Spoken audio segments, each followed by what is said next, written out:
tous, bienvenue dans cette nouvelle vidéo. Je suis très contente de la faire partager avec vous et aujourd'hui je vais vous parler de l'affaire Sharon Tate. Je vais pas tout détailler ce qui s'est passé parce que tout le monde connaît cette histoire. Parce que voilà, cette histoire a vraiment traumatisé le tout Hollywood et c'est vrai que ça marquait aussi l'ère de la fin des années 60, l'ère Peace and Love, pardon, l'ère de Faites l'amour pas la guerre. Et c'est vrai que c'était une histoire assez tragique, surtout que Sharon Tate était enceinte de 9 mois quand elle a été assassinée par les disciples de Charles Manson. Alors, le 8 août 1969, Sharon Tate et ses amis ont été assassinés par les disciples de Charles Manson dans sa maison à Los Angeles, dans le quartier de Cielo Drive. Ce soir-là, elle était avec Jay Sebring, pardon, le coiffeur des stars, qui était aussi son ex-petite amie. Apparemment, elle est restée en bon terme avec lui. Il y a un producteur qui s'appelle je sais plus comment il s'appelle. Son nom de famille, c'est Frykowski, j'arrive pas à dire son nom. C'est un producteur polonais, d'origine polonaise. C'était un ami de Roman Polanski. Et il était accompagné de sa petite amie Abigail Folger, héritière de la compagnie les Cafés Folger. Il y avait aussi le gardien de la villa, William Carlson, et son ami Steve Parent. Les deux, ils étaient dans le bungalow à proximité de la villa. Malheureusement, ce soir-là, c'est Steve Parent qui avait environ une vingtaine d'années, qui est le premier à être tué. Il était abattu par Tex Watson de 4 balles. Et c'est à ce moment-là que Tex Watson, Patricia Cranwinkel, Susan Atkins et Linda Kasabian arrivent dans la maison. Ils sectionnent les câbles. Linda Kasabian sent qu'il y a un malaise, sent que quelque chose ne va pas. Je crois que voilà, Linda Kasabian, c'est l'un des rares témoins qui a assisté à la scène, toute la scène, et elle a été elle s'est mise à l'écart au moment où ça a commencé à dégénérer. Et au départ, c'était pour tuer Thierry Melcher, producteur de musique. C'était aussi le fils d'une grande actrice et chanteuse qui s'appelait Doris Day. Il avait refusé de signer un contrat avec Charles Manson. Et suite aux menaces pertinentes de Manson, il a déménagé. Et ce soir-là, les disciples pénètrent dans la maison. La lumière est allumée, il fait chaud, les fenêtres sont ouvertes. En même temps, c'est le mois d'août. C'est Los Angeles. Los Angeles, il fait beaucoup plus chaud que dans les périodes d'été que dans les autres périodes. Bref, alors, ils rentrent dans la villa. Ils aperçoivent un des invités qui était allongé sur le canapé, qui paraissait endormi. C'est le producteur polonais, Frykowski. Lui, il se réveille. Et là, il tombe sur Tex Watson, qui lui dit qu'il est le diable en personne. Et là, ils attachent l'homme avec des serviettes avec des serviettes. Et il était mal attaché. Sharon et Jay étaient dans une chambre. Ils étaient en train de discuter. Par exemple, je sais pas, peut-être qu'elle était en train de discuter de son avenir avec Roman Polanski, la naissance du bébé, son futur rôle de maman. Et Abigail Folger, elle était dans une autre chambre. Abigail est emmenée de force dans le salon, puis Sharon et Jay furent emmenés à leur tour. Et là, c'est le drame. Jay est choqué de voir un homme armé pénétrer dans la villa. Et là, il leur dit, voyez pas que mon amie est enceinte, s'il vous plaît, laissez-la tranquille. Et voilà. Malheureusement, le pauvre, il est tué par balle, il est mort sur le coup. Le producteur parvient à se libérer. Il se débat avec, je crois, soit avec Susan Atkins ou avec Patricia Kasabian.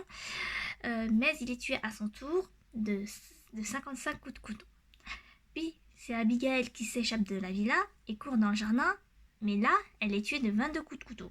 Et à ce moment-là, William Carlson, le gardien de la villa, lui, apparemment, il était en train d'écouter de la musique dans son bungalow. Il aurait entendu un cri provenant du jardin.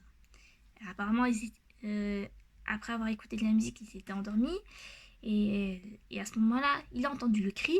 Et on ne sait pas. Il y a très peu de témoignages de William Carlson parce que je pense qu'il avait peur. À mon avis, il a dû assister à la scène. C'est mon opinion. Moi, je pense qu'il a dû assister à la scène, il a dû voir à travers les stories et tout ça, mais il n'a pas réagi parce qu'il avait peur. en même temps il était jeune, il avait quoi, une vingtaine d'années, il était jeune, ou peut-être qu'après les meurtres, on lui a dit non, non, faut pas raconter, tu lui racontes pas, tu dis rien. On sait pas. Mais à mon avis, William Carlson, lui, il a dû se cacher dans son bagalo, sous une table, dans les toilettes, je ne sais où. Et là, à ce moment-là, Linda Casabian est prise de panique. Elle a assisté au meurtre. Elle s'est mise à l'écart. Apparemment, elle s'est réfugiée dans une voiture.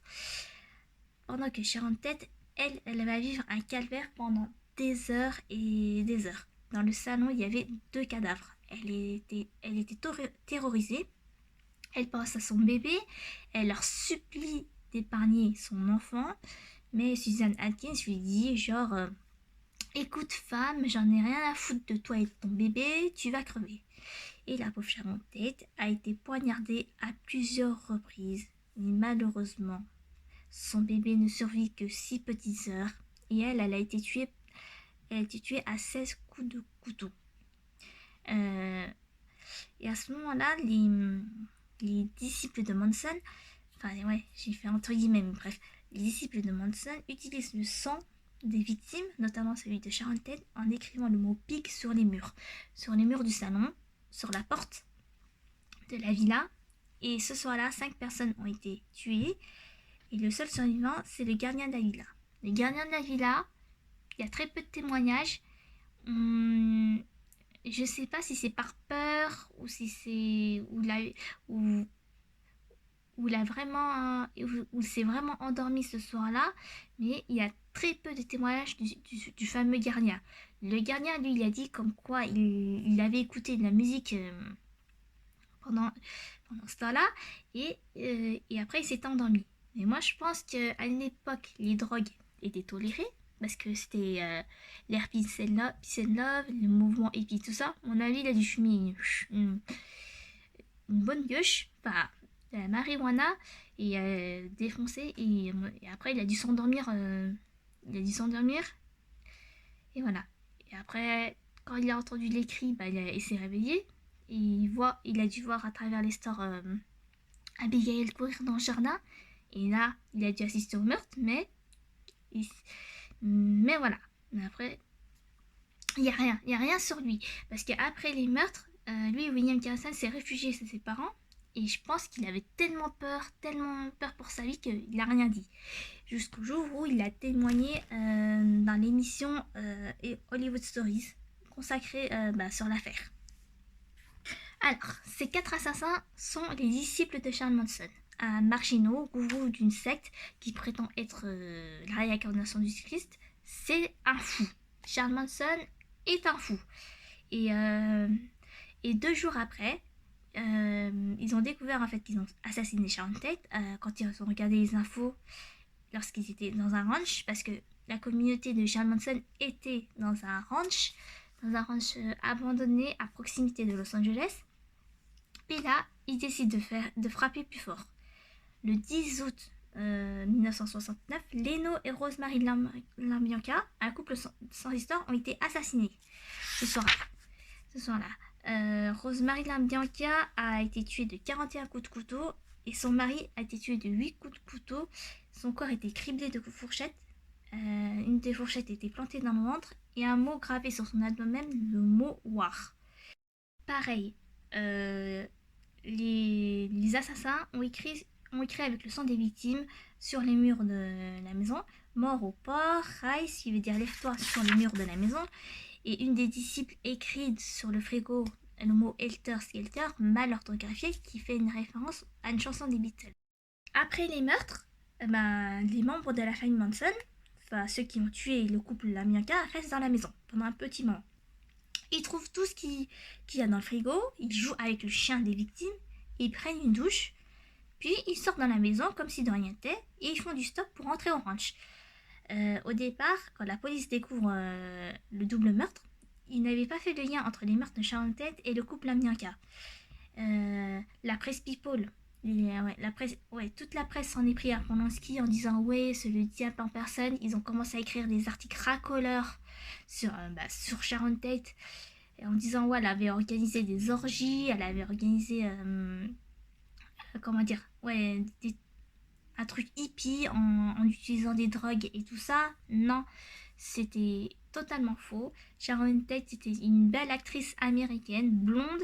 Elle était d'une beauté incroyable et elle était admirée de tous. Elle avait le cœur sur la main et elle était très appréciée dans le milieu du cinéma. Et quelques jours plus tard, la police arrête Susan Atkins et Kissy Lunsinger pour vol de voiture. Et c'est à ce moment-là que Susan Atkins, qui était encore défoncée, qui était sous l'influence Manson, l'influence sectaire, elle révèle à une de ses co-détenues le sourire lève ses crimes. Une de ses co-détenues raconte tout à la police en disant que Susan Atkins a fait des révélations sur le meurtre de Sharon Tate et le meurtre du couple Lamianka. La police arrête Charles Manson et ses disciples qui étaient dans un ranch, le fameux ranch abandonné non loin de Los Angeles. Et au cours de la perquisition, apparemment, la police avait trouvé le corps sans vie d'une jeune fille tuée à plus de 120 coups de couteau. C'est ce qui est écrit d'après les rapports ou je ne me rappelle plus où j'avais vu ça, je crois que c'était sur Wikipédia. Une jeune fille qui avait environ 16 ans, en fugue peut-être, et voilà. Et le procès est ouvert le 16 juin 1970 et ils ont été condamnés à la prison à vie. Susan Atkins avait avoué durant le procès qu'elle avait aussi une liste de personnalités à tuer et parmi eux figuraient Elizabeth Taylor, Frank Sinatra, Tom Jones et Steve McQueen. Steve McQueen devait passer la soirée chez Sharon Tate, mais malheureusement, il n'a pas pu. Il a passé sa soirée à boire un verre dans un bar, apparemment. Et Steve McQueen s'en est voulu. Il s'est dit, j'aurais pu sauver mon ami, j'aurais pu sauver Sharon Tate. Parce que Steve McQueen, c'était un grand acteur du cinéma hollywoodien. Un acteur de films d'action. Moi, je vous conseille de voir ses films. Et il avait un charisme, un charme fou. Et voilà. Et ça n'a rien à voir avec l'acteur qui joue avec l'acteur réalisateur Steve R. McQueen, vu qu'il porte le même nom. Steve McQueen, c'était une légende du cinéma hollywoodien. Et après la mort de Sharon Tate, Steve McQueen, lui, il a passé toute sa vie à avoir des remords. Il avait des problèmes d'anxiété. Il a commencé à boire parce qu'il était aussi dans cette fameuse liste. Et il avait toujours une arme sur lui. Il dormait avec, enfin pas avec, mais toujours une arme dans sa table de chevet au cas où quelqu'un l'attaquerait.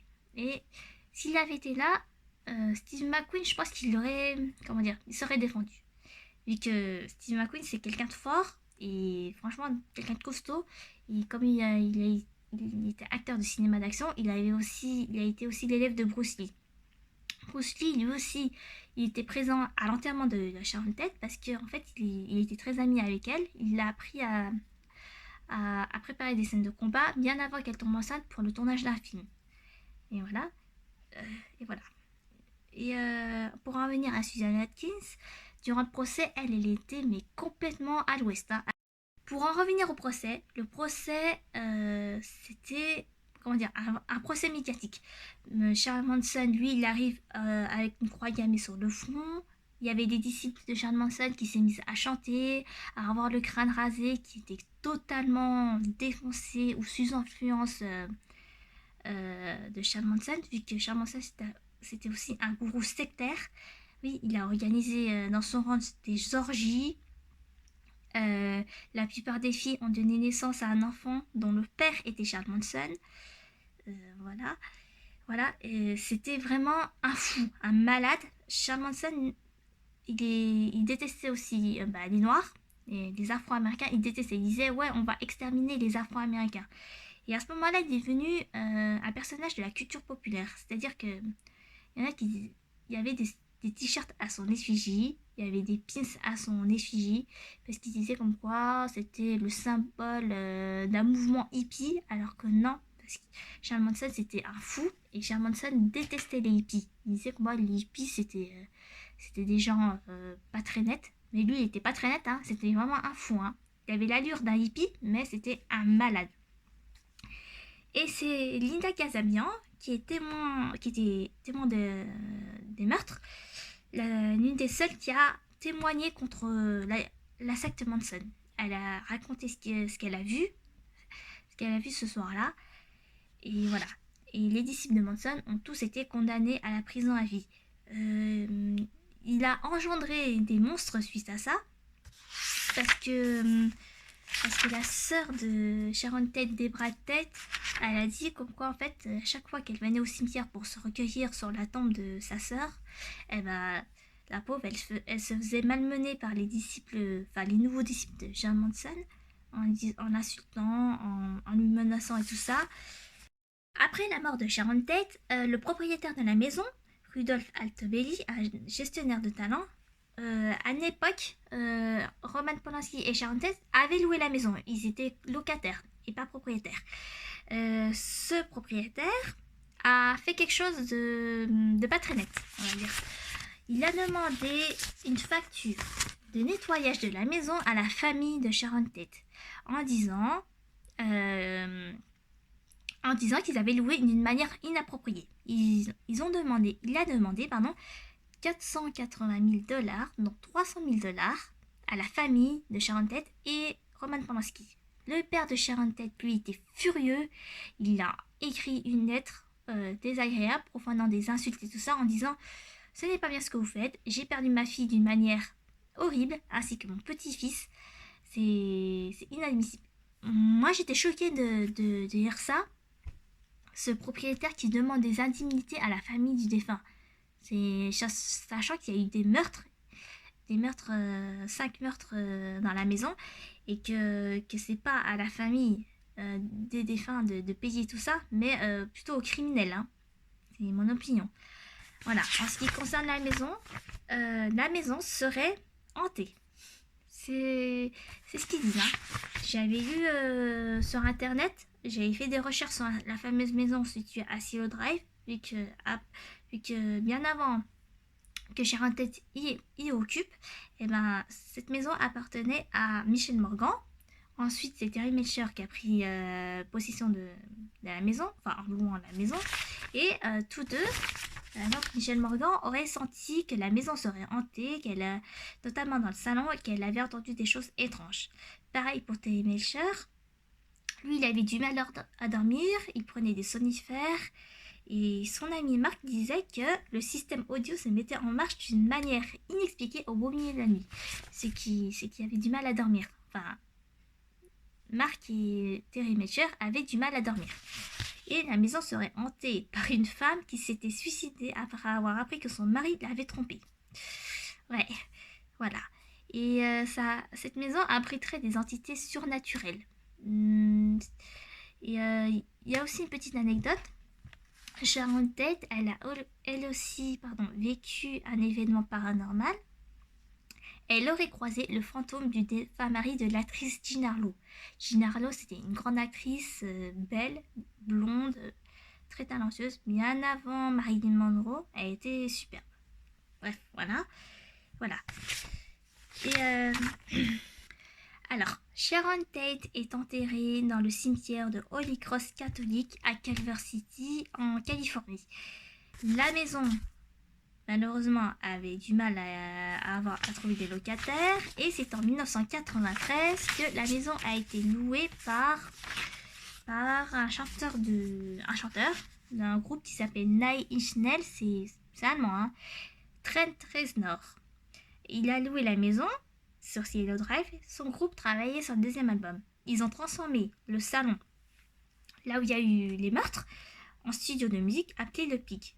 Et là, à ce moment-là, quand ils enregistraient le deuxième album, ils auraient entendu des sons étranges. Ils ont même filmé la maison pour un clip qui s'appelle Give Me Up, qui est sur YouTube. Et dès les premières secondes, c'est assez effrayant parce qu'ils montrent les plans de la maison sur différents angles à l'extérieur, et la vidéo apparemment elle a capturé un sens étrange du passé. Je sais pas, quand j'ai visionné ça, je vous jure que c'est vrai, moi j'ai senti des frissons.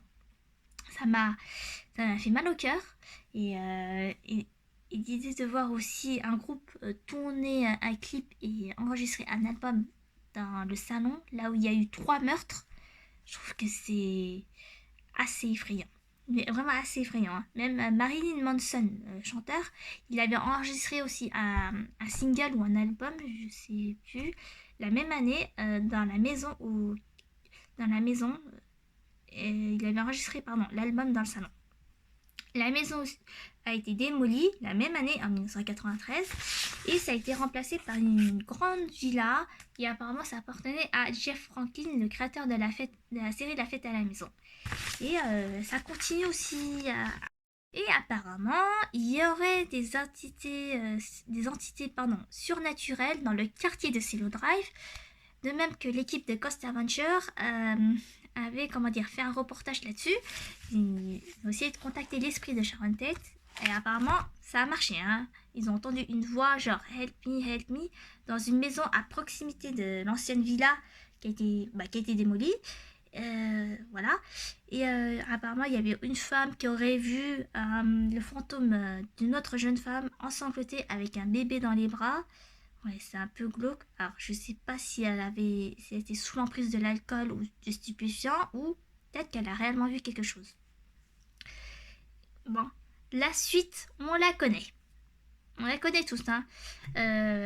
Charles Manson est décédé en 2017. Et voilà, comme je l'ai dit, il était devenu un personnage de la culture populaire. On parle plus de lui que la belle Sharon Tate. Parce qu'en fait, il a fait des trucs mais vraiment horribles. Et franchement, moi, ça me fout des frissons quand je parle de ça. Parce que j'ai beau essayer de faire des vidéos sur Sharon Tate et j'arrive pas. Je n'arrive pas parce qu'à chaque fois que je parlais d'elle, bah, il y avait les tableaux qui tombaient, il y avait des choses étranges qui se passaient chez moi. Bon, c'était en 2019, je pense que c'était pendant le 50e anniversaire de la mort de Sharon Tate. Mais voilà, et à chaque fois que je regardais par exemple un documentaire, il y avait un documentaire sur les tueurs en série, ça tombe sur Charles Manson. Bah paf, il y a quelque chose qui tombe, ou il y a quelque chose de pas normal chez moi, mais c'est peut-être une coïncidence. Mais après le décès tragique de Sharon Tate reste une icône des années 60 au niveau de la mode, du maquillage, de sa chevelure, de son look, parce que le look des années 60 aussi revient à la mode. Par exemple, le fameux bandeau, le maquillage qu'elle portait, mais magnifique. Elle a influencé par exemple la plupart des mannequins, la plupart des actrices. Et voilà. Et voilà. Mais voilà, moi je pense qu'ils vont mieux parler un peu plus de Sharon Tate, de sa beauté, de ses films, de la mode, que de ce malade là, Charles Manson. Parce que franchement, cette histoire, c'est horrible. Ça a traumatisé le tout Hollywood.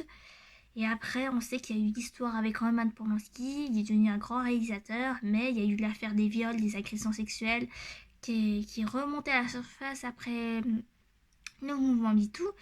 Moi, j'ai quelque chose à vous dire, c'est que apparemment, il aurait agressé une petite fille de 9 ans entre 1969 et 1970. Moi, j'y crois pas du tout. Voilà, moi, c'est mon opinion. Je n'y crois pas parce que, en fait, c'était la période où il traversait l'épreuve la plus difficile de sa vie. Il avait perdu sa femme, assassiné, tout ça. Il était sous médoc, il était harcelé par la presse, il n'était pas bien du tout. Et après, il y a eu le procès. Voilà, moi je n'y crois pas du tout. Après, peut-être que... Je sais pas.